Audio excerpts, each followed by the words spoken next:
Doctor Who began in the 1960s with the episode titled An Unearthly Child, written by Anthony Coburn, but this was not originally meant to be. The programme was originally intended to open with a serial entitled The Giants, written by C.E. Weber, but was scrapped by June 1963 as the technical requirements of the storyline, which involved the leading characters being drastically reduced in size, were beyond their capabilities, and the story itself lacked the necessary impact for an opener. As a result, the untitled second serial from Coburn was moved to first in the running order. The order change involved rewriting the opening episode of Coburn's script to include some introductory elements of Weber's script for the first episode of The Giants. As a result, Weber received a co-writer's credit for An Unearthly Child on internal BBC documentation. He was never credited on screen. In this first episode, teachers Barbara Wright and Ian Chesterton meet a strange child, abnormally excellent at some things and outright awful at others. Wright and Chesterton follow the child home. They see her walk into a junkyard, and when they go in to investigate, they find a strange old man trying to get into a police box. The two fight their way in and come across the girl, and more importantly, a strange control console, honeycomb-like walls and twirling column. The two teachers get abducted by the old man and land in 100,000 BC and battle against cavemen. While the final three parts are nowhere near as good as part one, I think the main reason for this is that the mystery is destroyed. The opening scene of part one reportedly asked to have more smoke after filming what has become known as the pilot. There is no plot! Only 3 stories later, in the story Marco Polo, the historical style story was born. This 7-part epic, now entirely missing, follows the Doctor and co around the Gobi Desert. This story was based on historical truth, like many others such as the Aztecs, the Reign of Terror, the Crusade, the Massacre, and the Gunfighters. However, after episode 4 of the Gunfighters pulled in low ratings, the producers felt it was time for change, and this final story in the historical genre for quite a while would come just in the next year, called The Highlanders. Let's fast forward to the 29th of October 1966, the broadcast date of part 4 of The 10th Planet, William Hartnell's final episode. The end of the episode shows the very first regeneration. Hartnell, now terribly ill, suffering from bronchitis only 1 week before, limiting his appearance in episode 3. This regeneration is markedly different to all the others. He falls to the ground, his companions watching. His face glows white, his hair shortens and turns jet black.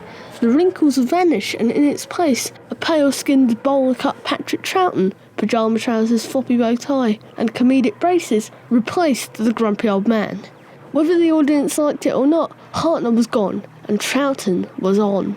After production had ended on the 10th Planet episode 4, Hartnell went home and he to return to Doctor Who 7 years later in The Three Doctors. It was his final ever role. It was described as a silent goodbye. Hartnell finished his scenes and went home. No goodbye party, no nothing.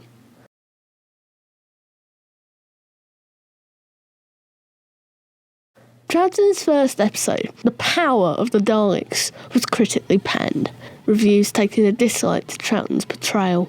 After episode 7 of The Evil of the Daleks concluded, it would only be a 9-week break until the series began again, in the critically acclaimed Tomb of the Cybermen, written by Kit Pedler and Jerry Davis. Pedler and Davis produced an excellently paced 100-minute serial, but I'm sure I don't need to tell you that. It is almost impossible for me to continue without mentioning the 97 episodes that we are now unable to watch. Whole serials lost to time entirely. Arguably the most popular one is The Daleks Master Plan, a 12-episode epic. Only episodes 2, 5 and 10 survive, the rest presumed to be lost forever. The synopsis reads, in the year 4000, the Daleks conspired to conquer the solar system. Their scheme involves treachery at the highest levels and a weapon capable of destroying the very fabric of time.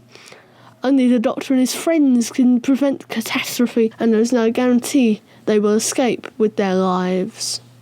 While saddening, the story of the missing episodes makes this era quite interesting to watch. Many of those lost tales have returned via animations, and sometimes, if we're lucky, they return. One of the most prominent of these animations is The Power of the Daleks.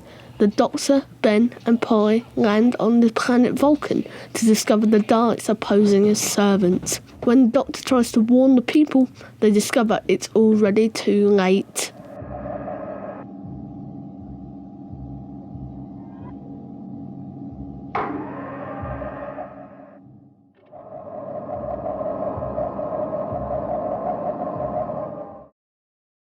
This was first released in 2016 with slightly dodgy animation, but in 2020 it got a special edition release with improved animation and new special features.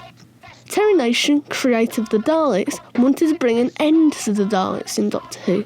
He wanted to make a Dalek spin-off, so the episode titled The Evil of the Daleks was born. This episode was designed for two reasons. One, to introduce companion Victoria Waterfield, and two, to bring the final end to the Daleks. But Sidney Newman, one of the creators of Doctor Who, suggested that they should have one survive, just in case they wanted to bring them back. If he hadn't have said that, we might not have the Daleks today. Terry Nation's Dalek spin-off got rejected, but one episode was in pre-production stages before rejected.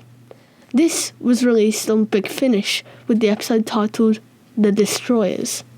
Now the Daleks were gone, the Cybermen took full force and appear in a total of 4 stories throughout the Troughton era. In the stories The Moon Base, The Tomb of the Cybermen, The Wheel in Space, and the 8-part epic The Invasion. By 1969, Patrick Troughton was starting to get tired of Doctor Who. The gruelling work schedule took a toll on Patrick's health, and he handed in his resignation. He was planning to leave anyway for fear of typecasting. Fraser Hines was supposed to leave early, but when Troughton told Hines how many weeks he had left, Hines remained and left alongside him, despite Hines' agent telling him to do otherwise. Wendy Padrick was also to leave with them in a story titled The War Games, where the Doctor and friends are involved in the events of past wars, and the Doctor calls on the help of the Time Lords. This story is the first every time we see them. As a result of him calling them, his friends are sent back to that old time with no recollection of their time with the Doctor. The Doctor is then exiled to Earth, and he stays there for nearly 4 years, battling Autons, Silurians, Daemons, and many other monsters, and one that will stay with him forever. No, I refuse to be treated in... What are you doing? Stop! You're making me giddy. No, you can't do this to me.